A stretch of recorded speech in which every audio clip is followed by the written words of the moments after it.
là que j'ai tombé plongé dans un complot. C'était trop fort pour moi, ce complot.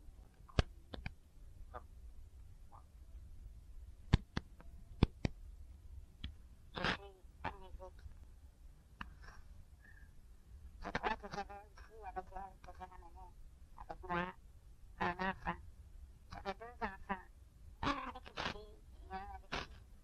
Les filles n'avaient pas encore 18 ans. Et il y a eu une annulation de mariage, car je devais divorcer pour deux raisons. Celle que j'étais mariée à ma cousine, et celle que je devais marier pour sa nationalité brésilienne. Les deux étaient au courant que j'étais designer. Et c'est là, dans la mode, que j'ai rencontré Bruce, un jeune Coréen prétendant que ma femme, wow, j'étais un scandale pour leur pays.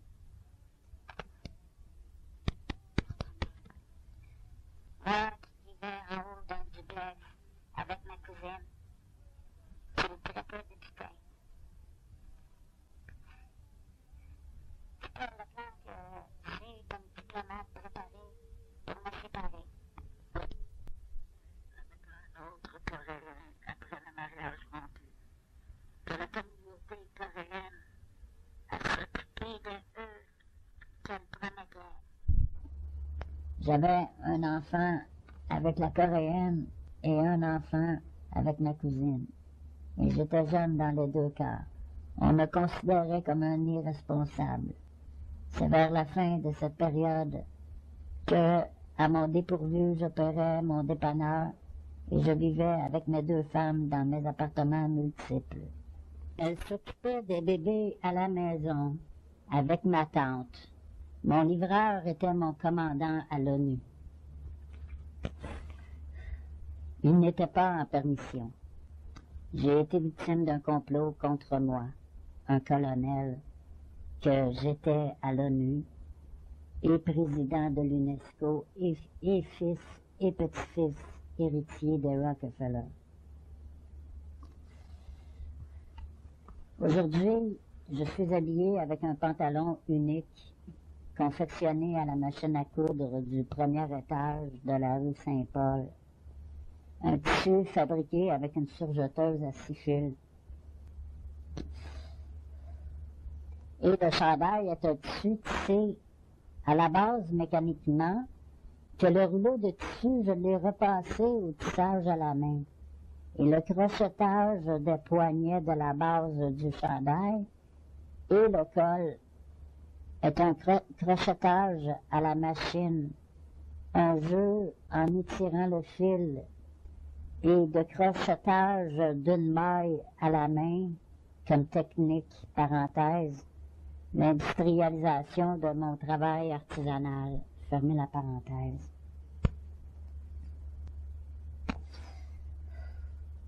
Dans ma manufacture, des événements se sont déroulés car c'était le début de la fin.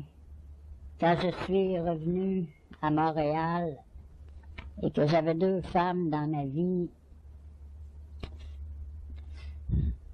et que c'était malsain, la relation de cette époque avec mon frère Étienne était toujours dans une relation de fraude envers moi et mes entreprises, où est-ce que j'étais visé et mes investissements à Montréal. C'est à partir de Étienne que tous mes problèmes ont commencé. Avant de perdre tout dans cette manufacture, où est-ce que j'avais 15 000 vêtements, un inventaire pour 2 grands magasins. Ma tante travaillait à la couture, aux machines à coudre, et je ne voulais pas qu'elle se mêle trop à mon entreprise, car j'étais avec Lucie et ça causait trop de problèmes. Mais je ne pouvais rien faire, car ils avaient tout planifié pour, à la fin, ils m'avaient éclairé de mon entreprise et ils avaient tout fait pour. Je n'étais qu'un idiot. Ça m'intéressait d'en laisser à Lucie. Mais par la suite, ce qui est arrivé, c'est qu'eux aussi ont été victimes et ça n'a pas marché pour eux. comme prévu, car quand on s'est mal entendu, elle n'avait pas les reins assez solides. Je défendais mes entreprises et mon secret était que j'étais très riche et que j'étais dans la police et que dans ma manufacture, j'ai arrêté quelqu'un qui se disait mon frère. J'avais une formation, j'étais sergent. Et j'étais colonel à l'ONU et président de l'UNESCO. Je ne pouvais pas utiliser la violence. Je lui ai montré ma plaque. On était 3 policiers. J'ai dit, je dois t'arrêter. Il m'a répondu qu'il savait que c'était un piège. Et 3 de ses amis sont entrés.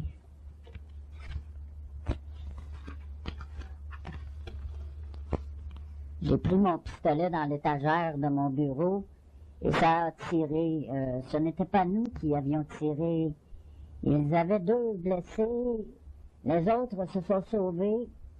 Le capitaine est arrivé sur les lieux et a essayé de nous reprocher l'affaire.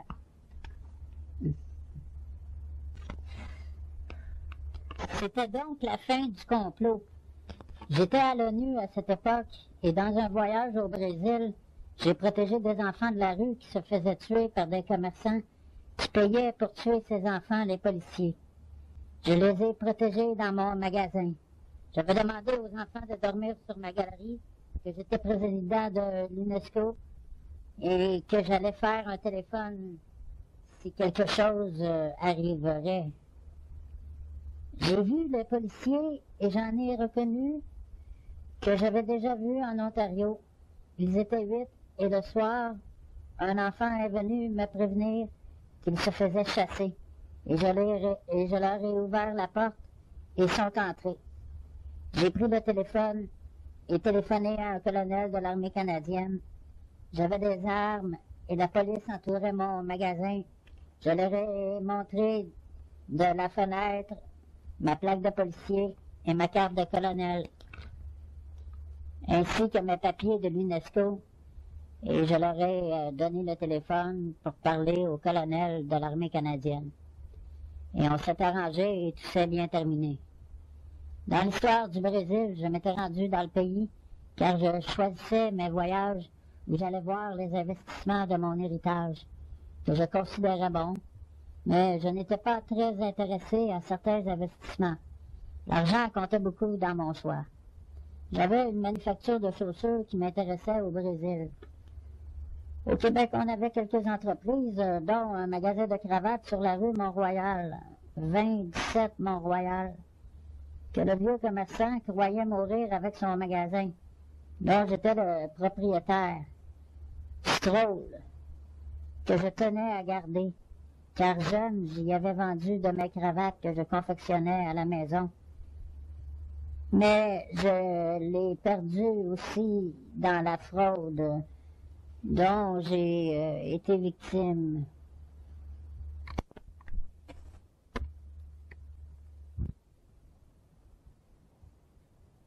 Et j'étais propriétaire de chaussures Pégabo à 14 ans et plus tard PDG de chaussures Aldo.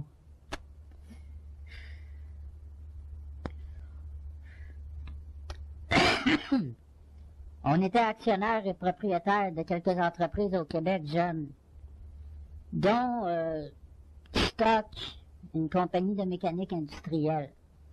Mon entreprise de vêtements que je venais de créer, dont la manufacture était sur la rue Saint-Paul, était la fierté de moi, Rockefeller, que je l'avais créé de mes propres mains.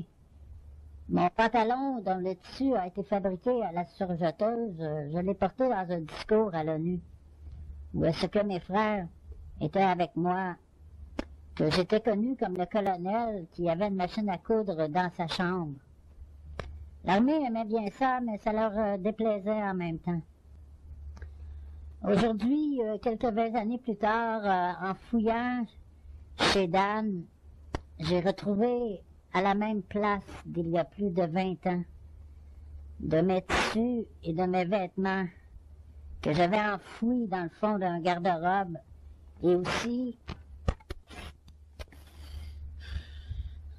de bureau du dernier tiroir, que je disais à Dan que le paquet de tissus que j'ai laissé dans le garde-robe, que c'était mes machines qui les avaient créés, que le fil de mes vêtements était mon fil, que les teintures étaient mes teintures, et que l'entente entre moi et lui était que j'allais tout récupérer quand j'allais le pouvoir, ainsi que mes tapisseries,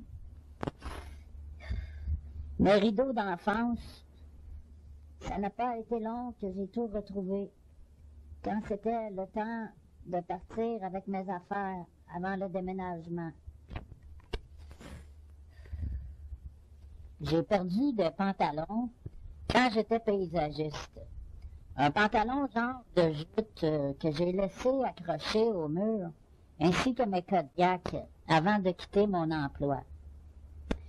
Ils étaient aussi une confection de mes compagnies. J'étais convaincu que tout allait fonctionner et que la bonne nouvelle allait enfin arriver, car il y avait des gens intéressés.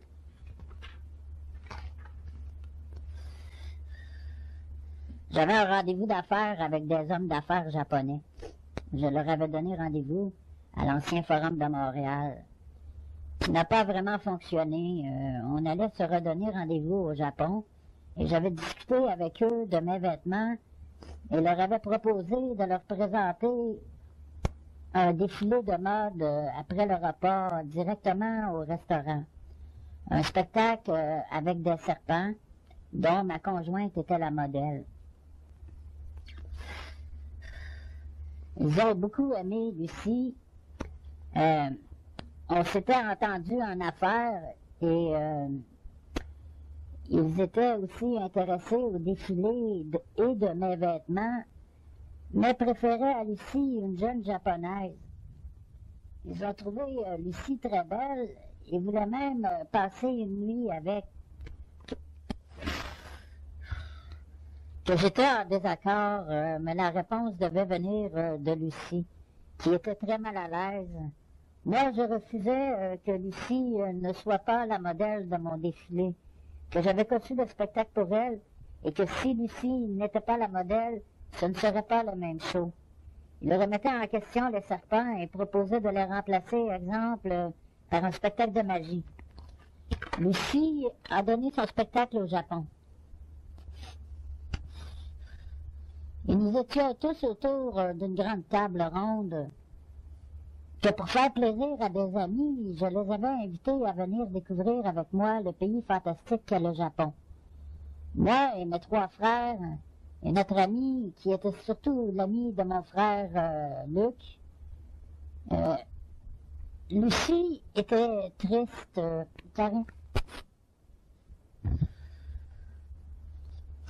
car il ne voulait plus, le propriétaire du restaurant, qu'elle donne son show. Et je me suis choquée, et de l'autre côté de la table, près de la porte des toilettes, pas très loin de la cuisine, nous avons commencé la partie à 2. Moi et Lucie. Ensuite, je suis retournée à table manger. Il n'avait pas permis le serpent, et on avait osé contre le restaurateur de me donner quand même le spectacle. Caché près des toilettes, bien en vue de mes invités, hommes d'affaires, et tout s'est bien déroulé. À la fin, les propriétaires étaient pas contents, et j'ai réglé la note avec une somme supplémentaire de 5 000 ou 15 000 $.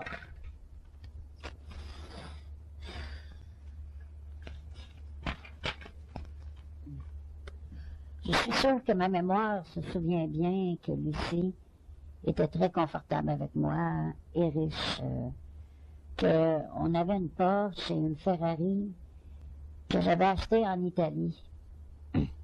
Quand j'ai acheté ma Ferrari, j'ai acheté une Ferrari à mon petit frère. Elle était jaune, mais j'avais acheté juste avant, peut-être 3 semaines avant, une Lamborghini que j'ai revendue à mon frère. Julie les avait tous conduites. Je reste amnésique. Mais je me souviens bien qu'on a vécu en Italie, dans un de mes blocs. Et c'est bien vrai qu'on a aussi vécu aux États-Unis, dans une de mes maisons. Elle était très libre et pouvait, si elle le voulait, baiser avec le plus bel homme qu'elle aurait rêvé d'avoir dans son lit. J'étais souvent partie d'eau à Montréal et qu'elle a été obligée de venir me rejoindre. C'est là qu'on est tombé dans un piège et qu'il y a eu le drame. Je revenais pour mes affaires en mode, je restais en moi. J'avais des machines à tisser et j'avais toutes les bobines de fil à tisser. Mes fils de tissu de coton, de polyester, de fil de soie, synthétique ou naturel. J'avais des tables de sérigraphie pour le linge et je faisais affaire avec des gens du quartier pour quelques contrats d'étiquette que j'achetais dans des magasins sur le boulevard Saint-Laurent.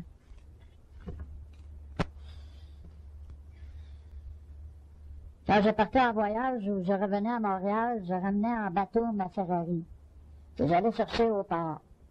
Avant de revenir et de tout perdre dans un complot, je venais de quitter l'armée en désaccord et que je venais d'accepter le poste de président à l'UNESCO.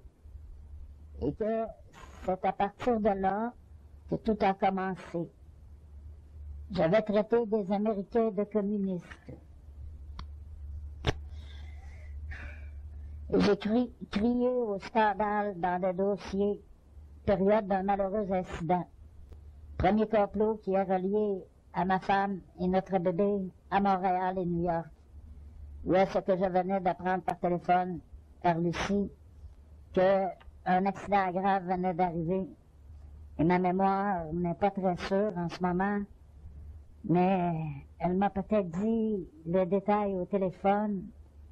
Et étais-je à Montréal ou dans un de mes bureaux ailleurs, et je dois avoir eu 2 bébés avec Lucie, et ça faisait plus de 2 ans qu'on était ensemble. Et je crois que le 2e bébé n'était pas de moi.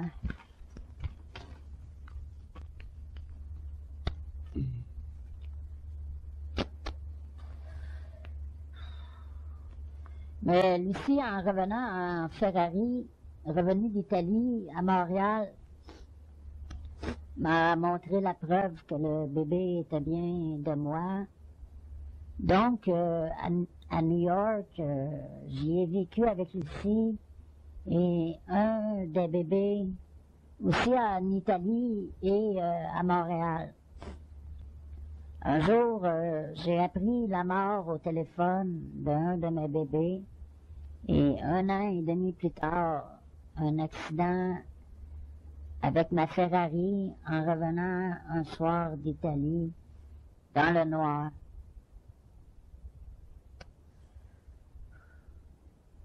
J'ai foncé dans une clôture avec Lucie assise au siège du passager sous la pluie et on arrivait d'un party. Elle avait le bébé dans les bras. La mafia ne m'aimait pas. Il y avait de l'huile dans la courbe. Que j'ai dit au juge que c'était bien la preuve d'un complot contre moi.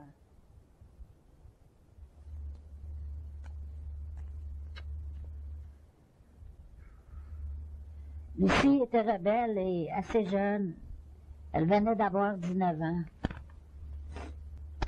Après avoir reconquéri le cœur de Lucie avec ma Ferrari, je l'ai achetée juste avant de finir mon temps militaire. À New York, chez le notaire, j'ai hérité de 360 millions du vivant de mon grand-père Rockefeller, que pour toucher mon argent, je devais faire mon service militaire, car j'étais américain, et si je voulais une part inférieure de mon héritage, était de rester canadien sans faire le service. Moi, avec mon collège militaire jeune, il me restait 1 an et 8 mois. j'ai accepté de faire mon service militaire, car mon père, qui était un Rockefeller, était colonel et que pour la réputation, je devais accepter.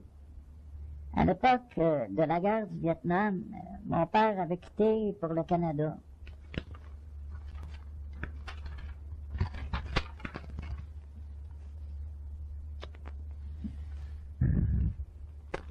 J'y étais pour l'ONU en Corée et à titre officiel de président de l'UNESCO. Ce que j'avais demandé à mes frères de me retrouver pour visiter une école que j'avais besoin de témoins et que je les croyais les plus humains que je connaissais. Car on me refusait l'adoption des enfants coréens que je voulais adopter et que je voulais marier. Une femme coréenne, non.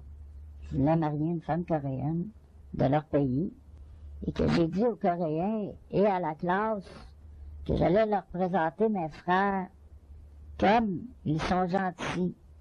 J'avais des rencontres avec le premier ministre et fini à arriver à une entente que j'étais assez riche pour rendre ma femme heureuse et que j'avais une demande officielle devant la classe qu'on visitait et que devant le premier ministre de la Corée, que je voulais adopter 1000 enfants et que j'avais à Montréal un grand édifice pour accueillir les enfants, que je commençais les travaux de rénovation pour les accueillir dès qu'on pourrait arriver à une entente. Et de retour à Montréal, où est-ce que les enfants ont bien été logés, j'ai eu des pourparlers avec le gouvernement du Québec qui a fait adopter les enfants. Mais dans le complot, j'étais critiqué que personne aurait fait cela de cette façon et j'ai été blâmée d'avoir tout perdu. À la fin, il ne me restait que des valeurs mobilières et que ceux qui vendaient de la drogue dans mon dépanneur avaient été démontrés en cours qu'ils avaient part au complot.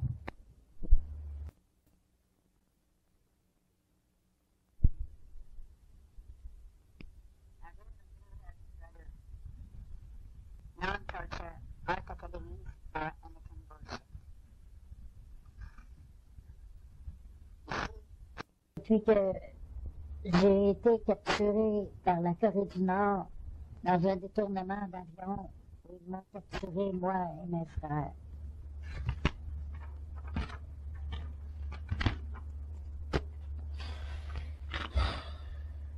Héritier Rockefeller, un périple qui s'est terminé diplomatiquement.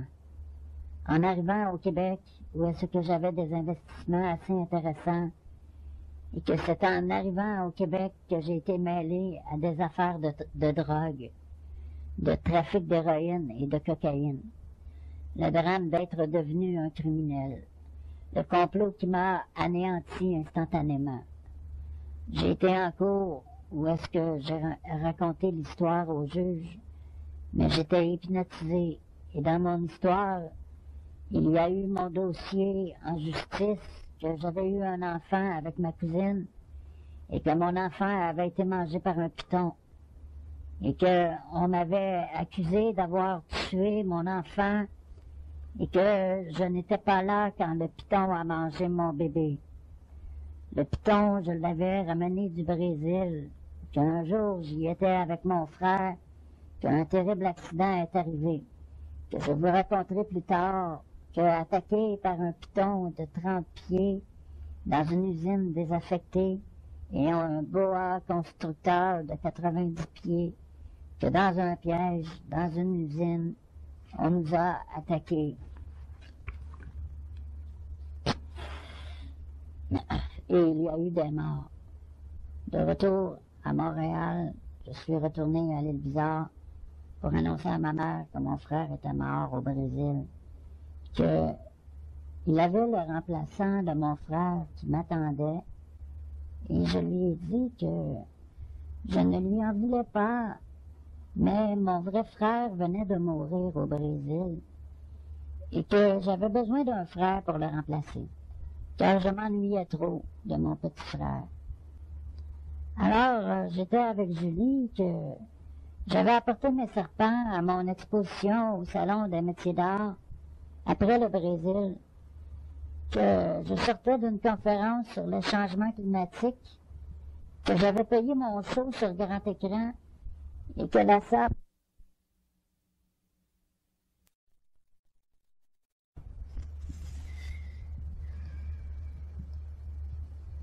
que j'avais payé mon show sur grand écran et que la salle n'était pas pleine. J'étais très controversé et qu'ils étaient au courant de mes plusieurs identités. La salle se vidait de plus en plus, que je les informais de la situation et que, en tant que président de l'UNESCO, je montrais mes couleurs, que je ne désapprouvais pas le socialisme dans les pays en voie de développement et que je dénonçais le déboisement de la forêt du Brésil.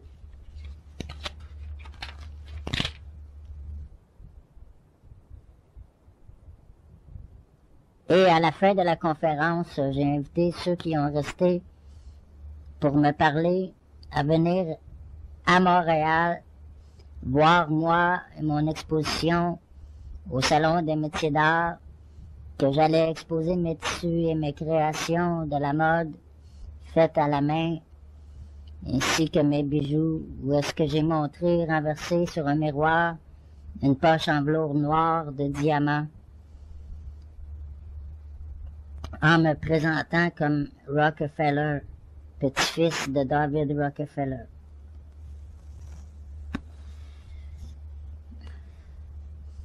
Ici, il était pour la démonstration avec les serpents qu'elle porterait autour du cou, mais que cette journée-là, ma tante Nicole est arrivée et a refusé que Julie porte les serpents et soit habillée de cette façon. Le lendemain, on a refait le show qui avait été interrompu par sa mère, qu'elle s'était piquée à l'héroïne et qu'on avait fait scandale en montrant au monde, à Montréal, une jeune fille de bonne famille, les bras piqués et les serpents autour du cou.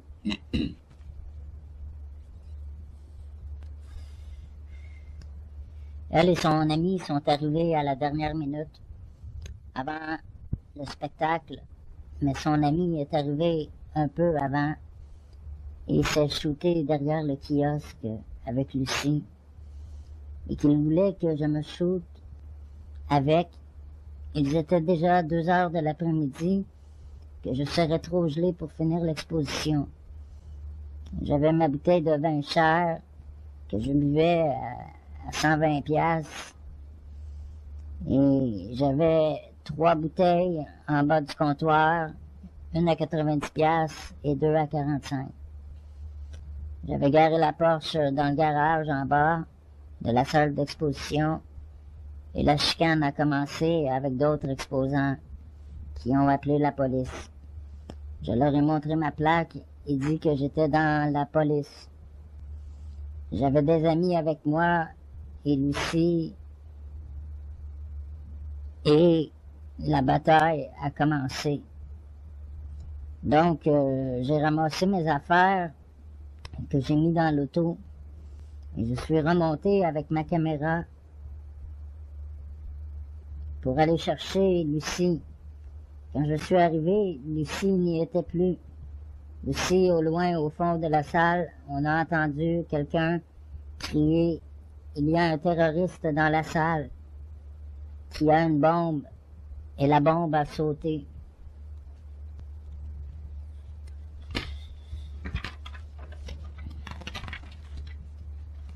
Je savais que c'était un complot. Je suis monté avec ma caméra et avant de descendre à l'auto, j'ai été menacé par un des terroristes. Et j'ai allumé ma caméra dans les escaliers juste avant d'entrer et ça a sauté quand je suis arrivé dans la salle. Les pompiers venaient d'arriver. Ils étaient déjà là et j'ai filmé 15 secondes ou 8 secondes en sachant qu'il voulait sûrement pas d'image. J'ai tourné jusqu'à ce que je voie les dégâts. J'étais président propriétaire de Cogeco. Je me suis présenté comme un journaliste. J'ai demandé à un pompier si je pouvais me mettre sous les décombres avec le micro et qu'il me filme, en faisant comme si je n'avais pas tourné 15 secondes. Donc, ils ont accepté, et sous les décombres, ils m'ont menacé en disant que j'étais sûrement un des terroristes.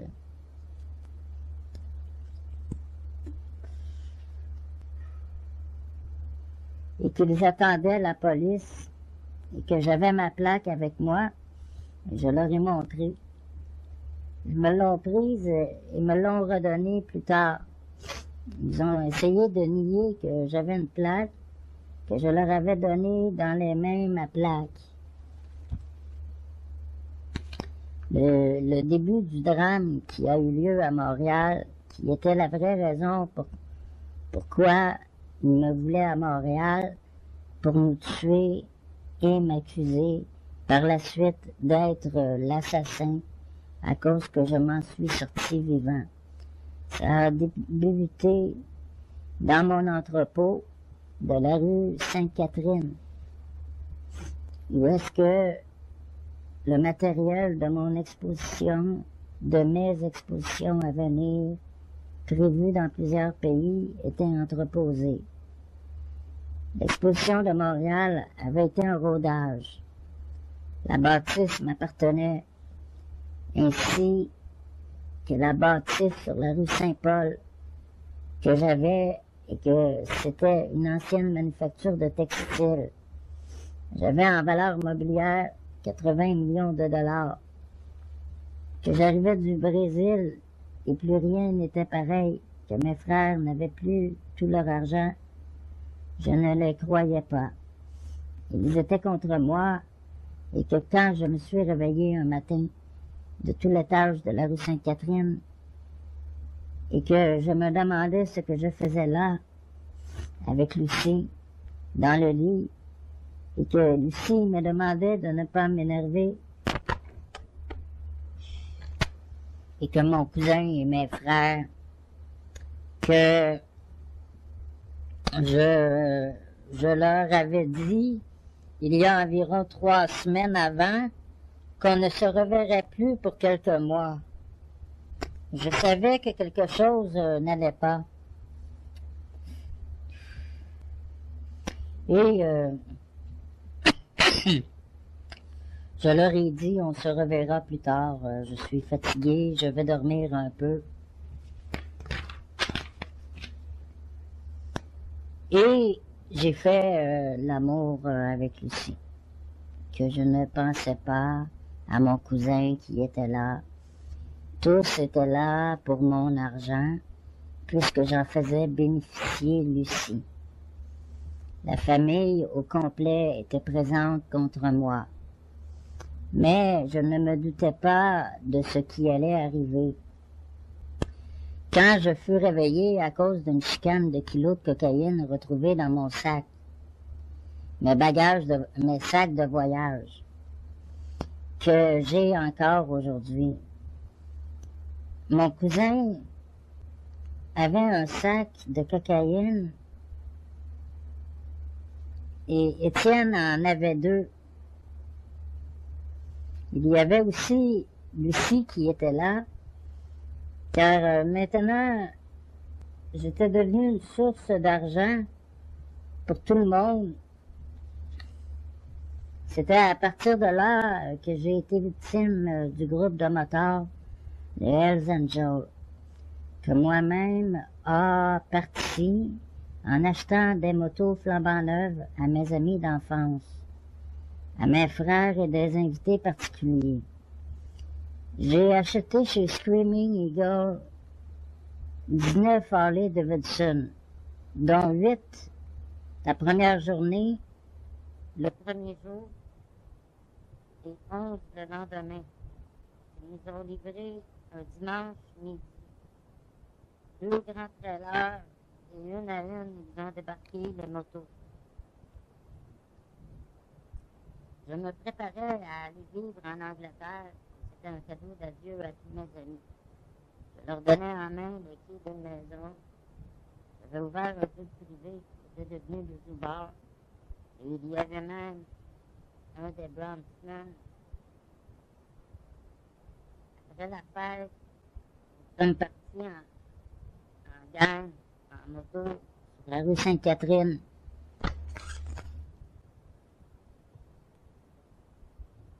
Revenons à Lucie de mon enfance. Mon enfance pas très claire de chez mon grand-père et à Saint-François. Donc, Lucie, ma cousine, selon ma mémoire, mais l'hypnose me mélange, et ce dont je me souviens est une histoire qui n'a pas de sens dans la vraie vie. Et ne sera sûrement pas la vérité qu'on peut assurer être la vraie vérité. Car j'ai vu de mes yeux à côté de moi le vrai démon. Et depuis ce jour, je rêve d'être accueilli au paradis et de mourir le plus tôt possible pour aller rejoindre ceux que j'aime. C'était chez mon grand-père que notre histoire d'amour a commencé. La famille, les fins de semaine, se réunissait pour jouer aux cartes et aussi boire de la boisson. Et on se rencontrait, les cousins et les cousines, et on jouait ensemble. Et j'étais amoureux de Julie, ma cousine, qui était très belle, et je l'aimais beaucoup. Il y avait une cabane au lac des Oiseaux, peinte d'un drapeau du Québec. Avant d'appartenir à la ville, elle appartenait à mon grand-père. On s'amusait bien gros ensemble. On était chez mon grand-père. Et à un moment donné, on était dans la cabane et on se regardait dans les yeux. Et je l'ai embrassé et on a fait l'amour.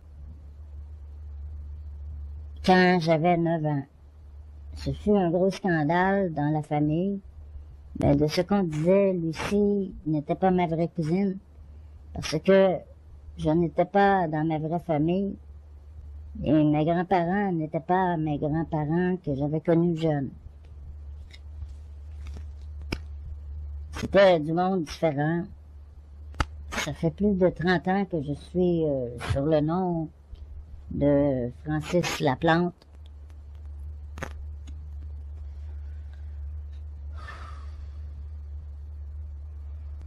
Avant d'être dans un boisé près de la maison de mon grand-père, elle était sur son terrain. Et après le terrible drame, nous l'avons déplacée avec des arbres coupés et placés en dessous, tous ensemble. Tous, on s'est beaucoup amusés dans cette cabane. Un jour, un voisin, un grand de 18 ou 19 ans, qui après le drame, s'est arrangé avec mon grand-père, car il avait peur d'aller en prison, est venu nous chercher, moi et mon jeune frère, Jean-Claude, pour aller à la cabane. Il était arrangé avec mon grand cousin.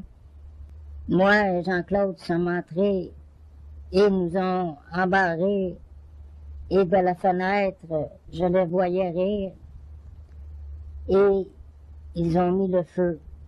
Ils nous traitaient de débauchés et que ma cousine n'était pas une putain. Mon frère est mort, mais ils l'ont remplacé par la suite.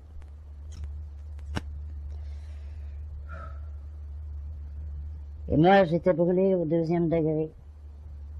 On pleurait et on se regardait dans les yeux, que je lui ai dit qu'on devait se tuer pour ne pas brûler vivant, car c'était trop petit pour mourir asphyxié.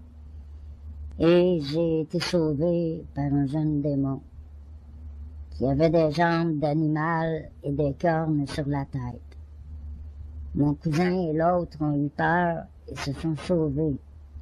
Le jeune démon parlait français et disait qu'il nous connaissait.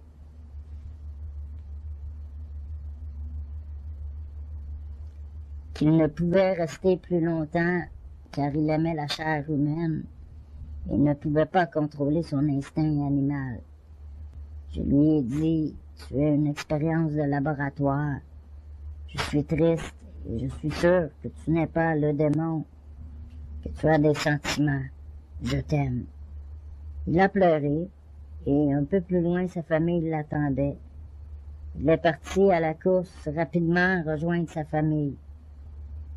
Mon grand-père les a aperçus quand mon cousin est allé l'avertir et un jour, environ 15 ans plus tard, un jour, je les ai revus à Waterloo, à manger un humain donné en pâture par les Hells Angels.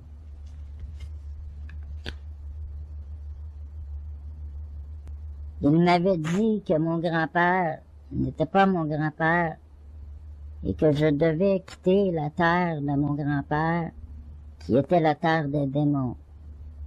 J'avais une sculpture inuite dans cette cabane que j'ai encore aujourd'hui, que j'ai dû assommer quelqu'un avec dans la cabane, qui avait un couteau et qui voulait me tuer dans la cabane.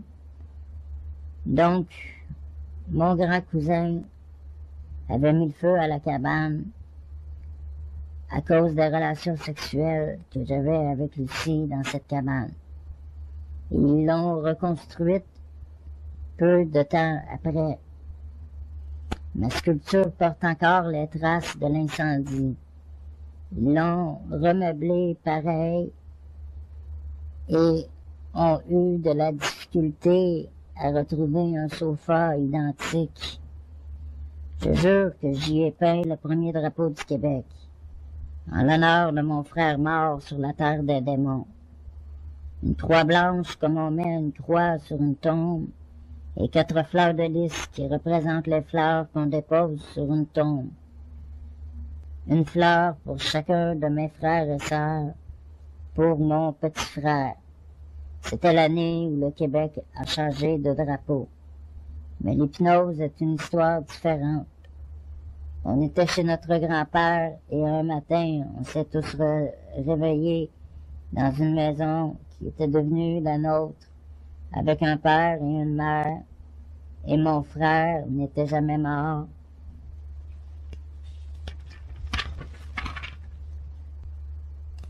Et je n'avais jamais peint cette cabane. Avant, j'étais riche et on s'est réveillé pauvre. C'est une histoire avec la science. J'ai été kidnappé à plusieurs reprises dans mon enfance.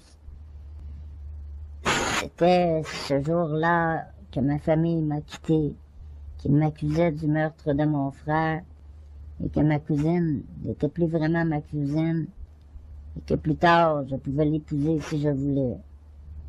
Les photos que j'ai de mon enfance sont celles de l'époque du jour où j'ai rencontré ma nouvelle famille, où est-ce que ma vie jeune venait de changer pour toujours. J'étais un jeune débauché. La mémoire me revient. Le démon venait de changer de peau et ses cornes ont poussé devant mes yeux. Il voulait me manger et a dansé alentour de moi, et je me suis mis aussi à danser. Il faisait quand même pitié et je voulais l'aider. Je lui disais, tu es mon frère et je suis devenu aveugle pour quelque temps. Dieu me punissait car j'aimais ma cousine. Était-ce de l'hypnose ou bien Dieu m'envoyait en enfer? Récemment, il y a peut-être 2 ans, j'ai été chez mon père. Je crois avoir vu le démon derrière lui. En été, le soir, il était tout rouge, mais avait l'air assez gentil. J'ai eu peur, je me suis fermé les yeux et est disparu.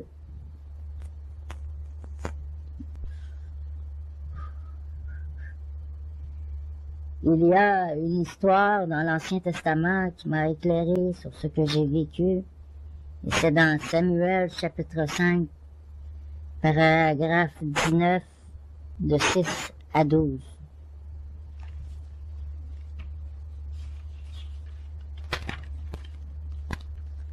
Le parallèle de la réalité qui relie ma mémoire au déroulement des événements qui ont changé la vérité en une histoire raboutée, pour le bien de la justice et de la preuve de ce qui m'est bien arrivé, mais ce n'est pas bel et bien lui, mais celui-ci qui est le coupable aux yeux de cette justice. Le Canada, incluant le Québec, m'ont arraché mon argent par le biais de supposés témoins qui ont évolué depuis 20 ans dans le crime, et plus au Canada. Et ailleurs dans le monde, de me noter seront enfin la preuve de mes crimes qui vont m'être reprochés une fois de plus, pour une deuxième fois. Un genre criminel issu de la misère, c'est cette preuve qu'ils veulent établir, dire que je suis ceci plutôt que cela. Dans un court laps de temps, j'ai été ruiné de ma fortune. Et dans mon histoire, tous mes proches sont morts, mais toujours vivants aujourd'hui. Et prétendrais plutôt que je m'aurais débarrassé de mes proches, de ceux que j'aimais, de ceux qui m'ont été chers, dont une amie d'enfance qui est morte, mais toujours vivante aujourd'hui, Mélissa, et que selon l'histoire, elle aussi aurait été tuée par les mêmes tueurs de la mafia. Qui ont tué les autres aussi. Avant, j'avais plusieurs dépanneurs, et avant que le drame ait lieu, j'étais bien au courant du complot. Je crois que l'hypnose de plusieurs de ces amis avait effacé de ma mémoire que ce sont ceux près de moi et de nous qui nous ont détruits et tués. Que je comprends et me souviens maintenant que Mélissa était avec moi aussi, et je l'ai vu disparaître aussi, ainsi qu'une amie, une autre amie de mon enfance, qui est morte au 1638 de la rue Pennet, dans les mêmes événements qui se sont déroulés en quelques jours. Elle aussi s'appelait Mélissa. Mélissa Loiseau, dont Mélissa d'amour savait que j'étais son amie et que je pouvais l'aider financièrement.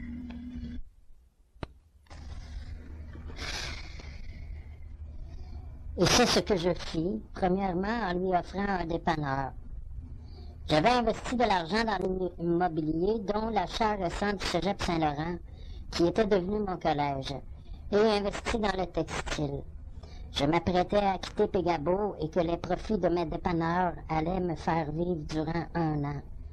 Que j'étais revenu avec Suzy, la Coréenne, que j'allais marier. J'étais encore avec Lucie, que j'allais quitter pour Mélissa.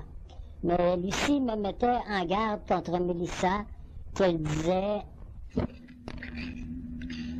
Malhonnête, et qu'elle voulait me voler, et qu'elle s'occupait de moi. Mais c'est pas fini entre moi et Lucie. Quand j'étais être de retour à Montréal, j'avais prévu de faire des gros cadeaux à mes amis d'enfance, car ils venaient me voir ailleurs, dans d'autres pays, avec des histoires qui ne tenaient pas debout. Pour de l'argent, soit que je les rencontrais par hasard dans des restaurants, ou même ils passaient des journées entières sur des coins de rue, en attendant de sortir devant les autres. J'avais pensé à Mélissa qu'un petit dépanneur qui roulait bien était bon pour elle pour commencer. Et si tout allait bien, par la suite, il lui offrirait quelque chose de mieux. Alors, je lui ai offert mon dépanneur, celui de la rue Hochelaga. J'avais aussi un magasin de fourniture pour dépanneurs et plusieurs autres dépanneurs remplis. En plus, j'acquérais des supermarchés et que je considérais que c'était très généreux de ma part. J'allais investir dans l'immobilier beaucoup plus d'argent prochainement. Et en plus de quelques entreprises de mon héritage qui allaient avec les immeubles, je me bâtissais dans le textile, de nouvelles entreprises. J'avais une ancienne manufacture de textile dans un de mes immeubles de la rue Saint-Paul. C'était à Montréal. le gros de ma richesse, des immeubles et plusieurs petites entreprises. Je ne croyais pas vraiment que j'allais retomber en amour avec Mélissa, mais je me suis rendu compte comment j'étais heureux. Heureux avec Mélissa, et que je ne quitterais pas Lucie pour elle. J'étais hypnotisé. Un jour d'aide sociale, j'allais me faire payer mes loyers, que j'allais à la maison de chambre, que j'arrêterais sur Iberville à la maison de chambre vers 2 heures en après-midi. C'était des hippies et qu'ils n'avaient pas un sou et que personne ne voulait payer son loyer. Qu'en fin de compte, quand je suis ressorti, j'étais prêt à leur laisser le loyer pour le prix des taxes et de l'hypothèque. Dans une conversation, je leur concédais le point que personne leur avait donné une chance dans la vie et qu'ils n'avaient pas eu leur chance dans les années 70 et 80. Près de mon immeuble de la rue Iberville, pas très loin, j'avais un bloc 2 étages avec un dépanneur en bas au premier étage. Un jour, je crois avoir amené Mélissa à la maison de chambre en me disant que ma surprise n'était pas très loin. Par Mélissa, j'ai appris qu'un jour, elle s'était fait rouler par sa mère et son frère. Je suis entré dans le dépanneur et son frère était au comptoir. En entrant, j'étais lucide et il m'a hypnotisé, comme je l'ai été à la maison de chambre, par un gourou. La maison était devenue une secte religieuse, comme un